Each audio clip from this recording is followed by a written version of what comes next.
शुभकामनाएं।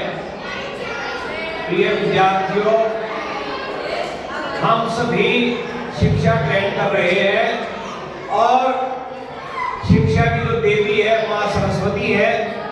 अभी आपने सुना कि जब सृष्टि का निर्माण हुआ तो सब कुछ मौन था, ना कोई शब्द था, ना कोई आवाज थी, साउंड नहीं थी। और इस बात को आप ऐसे जज कर सकते हैं कि आप एक दिन का मौन व्रत कर लें तो आपको पता लग जाएगा कि हमारे जीवन में कितनी कमी है। और अगर आप ज्यादा जज करना चाहते हैं तो आप एक दिन का मौन व्रत भी कर लें और अपने कान में रुई भी डाल लें, फिर आपको पता लग जाएगा कि साउंड की कीमत, शब्दों की कीमत, दूसरे सुनने की और अपने आप बोलने की जो कीमत है उसका कोई मुकाबला नहीं है। तो सबसे पहले इवन जो फिल्म आई थी वो भी मूक थी, लोग दूसरों के एक्सप्रेशन को देखकर समझते थे। तो जब ये समस्या नारायण को आई तो उन्होंने ब्रह्मा जी को कहा कि आप कुछ ऐसा करें कि विद्या आए, स्वर आए, शब्द आए। तब ब्रह्मा जी ने मां सरस्वती के लिए जल छिड़का और वो प्रकट हुई। और इसलिए मां सरस्वती विद्या की देवी कही जाती है, कौशल की देवी कही जाती है, संगीत की देवी कही जाती है। और उनके बाद ही आवाज आए, शब्द आए और हम अपनी बोल कर बात दूसरे को कह सकते हैं, उसकी सुन सकते हैं। और यही लैंग्वेज है, मीडियम ऑफ कम्युनिकेशन। इसका मतलब जो हम पढ़ रहे हैं उसके लिए जो सबसे इंपॉर्टेंट माध्यम है वो शब्द है। इसलिए मां सरस्वती को सबसे ऊपर माना गया है। जब आप मां सरस्वती की फोटो भी देखते हैं तो आप देखते हैं उनके एक हाथ में किताबें हैं, यानी विद्या। तो इसका मतलब विद्या की देवी कौन है? मां सरस्वती। तो जो आदमी चाहता है, जो मनुष्य चाहता है कि वो कुछ नया सीखे, कुछ नया करे, वो विज्ञान में भी हो सकता है, वो कला में भी हो सकता है, वो संगीत में भी हो सकता है, या किसी और क्षेत्र में हो, उसको मां सरस्वती की पूजा करनी पड़ती है और तभी उसको आशीर्वाद मिलता है और आगे बढ़ सकता है। इसीलिए क्योंकि आज मां सरस्वती का जन्मदिन है, जिस प्रकार हम सभी अपना जन्मदिन मनाते हैं उसी प्रकार आज हम मां सरस्वती का भी जन्मदिन मना रहे हैं, जिससे कि वो हमारे से प्रसन्न हो, खुश हो, हमें अपना आशीर्वाद दे। और उनका अगर आशीर्वाद मिलेगा तो हम दिन दुगनी रात चौगुनी उन्नति करेंगे। प्रिय विद्यार्थियों, इसके अलावा दूसरा जो संस्मरण आया वो ये था कि भगवान कृष्ण यानी विष्णु के अवतार भगवान कृष्ण जब पहली बार बांसुरी बजाने लगे तो मां सरस्वती उनकी बांसुरी में उन्होंने स्थान लिया। और आप जानते हैं जब उन्होंने बांसुरी बजाई तो सब कुछ मनमोहित होता चला गया। वो मनुष्य हो सकते हैं, वो जीव हो सकते हैं, वो वृक्ष हो सकते हैं, सब एक लहर में बह गए और उनकी बांसुरी ने सबको अपनी तरफ आकर्षित किया, खींच लिया। इसका मतलब मां सरस्वती संगीत की भी देवी है, इसलिए उनके एक हाथ में वीणा दिखाई देती है। इसका मतलब आप किसी भी आर्टिस्टिक स्किल में आगे बढ़ना चाहते हैं तो मां सरस्वती का आशीर्वाद हमें चाहिए। इसके अलावा अगर आप और हमारी हिस्ट्री में झांके तो आपको पता लगेगा कि जब भगवान राम सीता को ढूंढने वन में गए, दंडकारण्य वन में गए, तो इसी दिन मां शबरी ने झूठे बेर उनको खिलाए। हम जब भगवान के मंदिर में जाते हैं तो हमेशा मांगते हैं भगवान ये दे दो, भगवान वो दे दो, और भगवान को देकर के आते हैं भगवान मेरी समस्या ले लो, भगवान मेरी प्रॉब्लम ले लो। लेकिन मां शबरी ने क्या किया? उन्होंने उल्टा किया। उन्होंने जो बेर खट्टे थे, कड़वे थे, खराब थे, उनको खुद टेस्ट करके उनको फेंक दिया और जो मीठे थे वही भगवान को दिए। यानी उस समय मां शबरी एक मां के रूप में थी और वो भगवान से ऊपर चली गई थी, क्योंकि उन्होंने कड़वाहट को, नेगेटिविटी को अपने अंदर समा लिया और भगवान को अच्छा दिया, जो जनरली हम नहीं करते। इसीलिए ये दिन आज मां शबरी के लिए भी और भगवान श्री कृष्ण के लिए भी मनाया जाता है। तो आज के दिन अगर हम पूजा पाठ करेंगे, किसी नए कार्य की शुरुआत करेंगे तो हम बहुत आगे बढ़ सकते हैं। फॉर एग्जाम्पल, अभी ये सेशन का एंड है, पूरा साल आपने देखा कि कोरोना के कारण हमारी पढ़ाई बाधित रही और हमारी पढ़ाई में कहीं ना कहीं हो सकता कमी रह गई हो। लेकिन आज इस पूजा पाठ के बाद, इस हवन के बाद अगर हम पढ़ ले कि हम आज से ही शुरुआत करेंगे इस अच्छे कार्य की, कि हम पढ़ाई करेंगे, अपना टाइम टेबल बनाएंगे, एक अपना टारगेट बनाएंगे, तो मुझे लगता है हम अपने इस मंतव्य में जरूर सक्सेसफुल होंगे और उस हाइट पर पहुंचेंगे जहां हम पहुंचना चाहते हैं।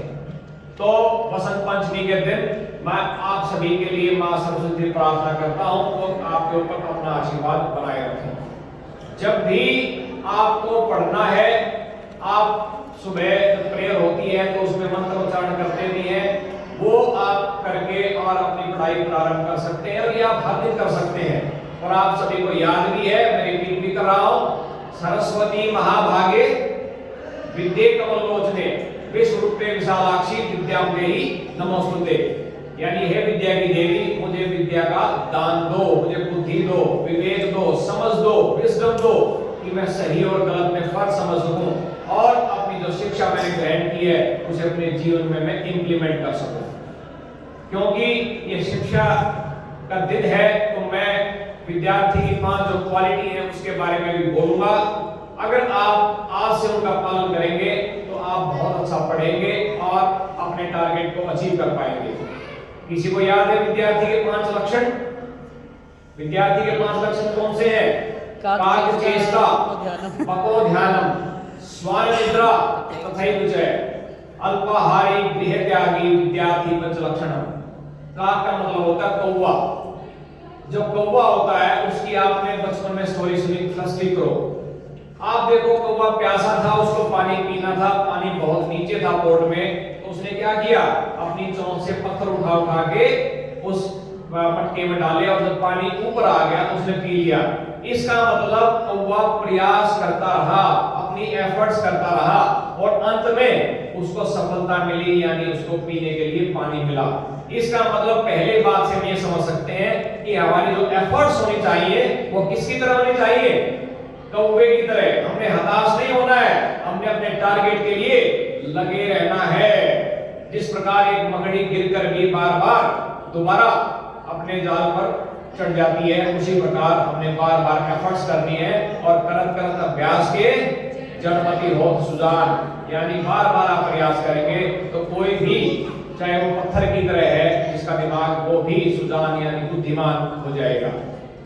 दूसरी बात, काकचेष्टा पको ध्यानम, बगुला, बगुले का ध्यान। बगुला कैसे खड़ा होता है पानी में? बगुला कैसे दोनों पैर पे खड़ा होता है, एक पे खड़ा होता है? एक पैर पे। और हिलता है या बिल्कुल स्टिल होता है? बिल्कुल स्टिल होता है। वो क्यों? उसके आसपास छोटी छोटी मछलियां घूमती हैं, वो सोचती है कि यहाँ कोई नहीं है, लेकिन वो छोटी मछली को नहीं खाता। क्यों? क्योंकि उसका टारगेट क्या है? छोटा है या बड़ा है? उसका टारगेट बहुत बड़ा है। तो इसी प्रकार जब आप जीवन में ये डिसाइड कर लेंगे कि ये मेरा टारगेट नहीं है और ये मेरा टारगेट है, तो आप उसके लिए फोकस कर सकते हैं। बोगला सिखाता है फोकस करना।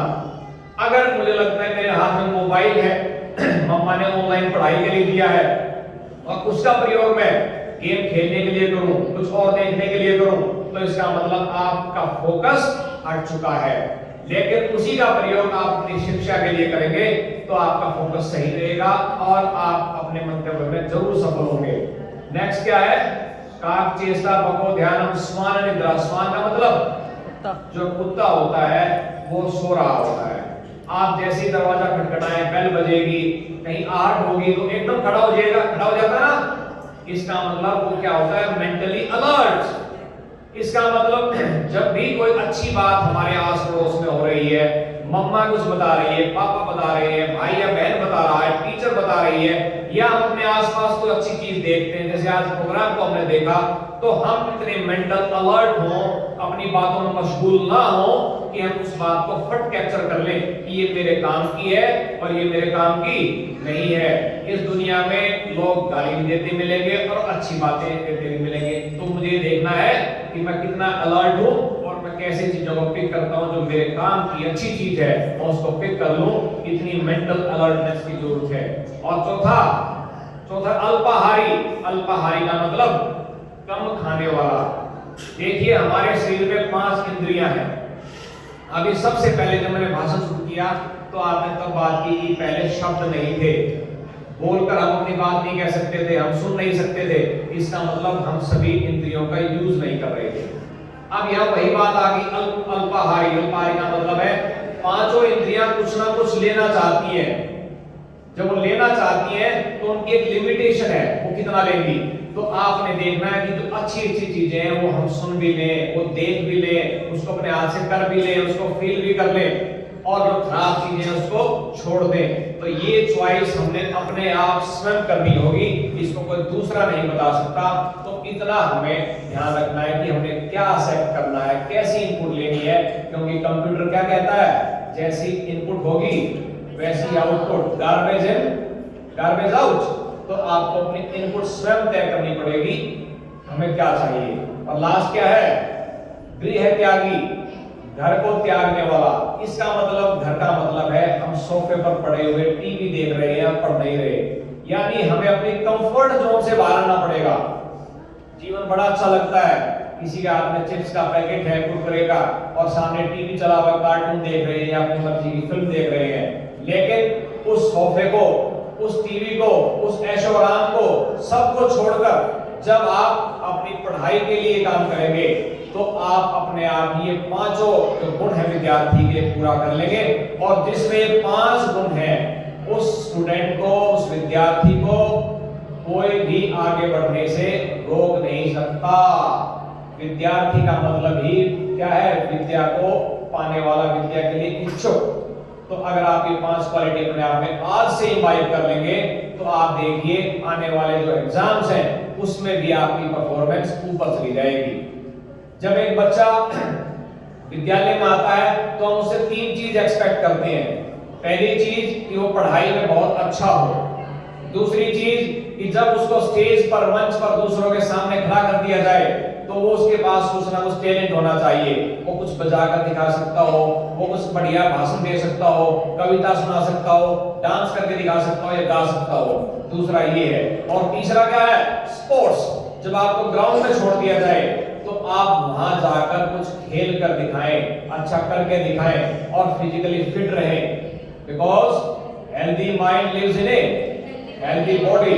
तो इसका मतलब जो बच्चा ये जानना चाहता है कि क्या मैं आइडियल स्टूडेंट हूं, क्या मैं अच्छा विद्यार्थी हूं, तो उसको अपने आप को जज करने के लिए क्या करना पड़ेगा, पहले उसको देखना पड़ेगा, मैं तोल के देखता हूं मेरे मार्क्स कैसे हैं, क्या मेरे मार्क्स अच्छे हैं, तो आपका 10 आउट ऑफ 10 आ गया वहां पे। फिर आप देखिए अगर मुझे स्टेज पर खड़ा कर दिया जाए तो क्या मैं कुछ बोलकर दूसरों को प्रभावित कर सकता हूं। अगर आप प्रभावित कर सकते हैं तो आपके वहां पर भी 10 आउट ऑफ 10 आ गए। और अगर आपको ग्राउंड में छोड़ दिया जाए और आपको खेलने के लिए कहा जाए तो क्या आप इतने सक्षम हैं कि आप अच्छा खेल सके, दूसरों को प्रभावित कर सके, तो आपके 10 आउट ऑफ 10 वहां भी आ जाएंगे और आप अपने आप ही आइडियल स्टूडेंट बन जाएंगे। तो आज वसंत पंचमी के दिन मेरी तरफ से आपको बहुत बहुत शुभकामनाएं। हमारा एम एक ही है, विद्यालय में जो बच्चा पढ़ रहा है वो अपने आप में एक लीडर है और आप सब बहुत अच्छे लीडर बने। और लीडर वो होता है जो दूसरे को अपने कर्मों से एग्जाम्पल देकर प्रभावित करता है, जो समाज में बदलाव लाता है। तो मैं उम्मीद करता हूं कि आज आप पढ़ लेंगे, आज से आप खूब मेहनत करेंगे, अपने माँ बाप के, अपने टीचर्स के पैर छूकर आशीर्वाद लेंगे और कुछ कर दिखाएंगे। नमस्कार, धन्यवाद।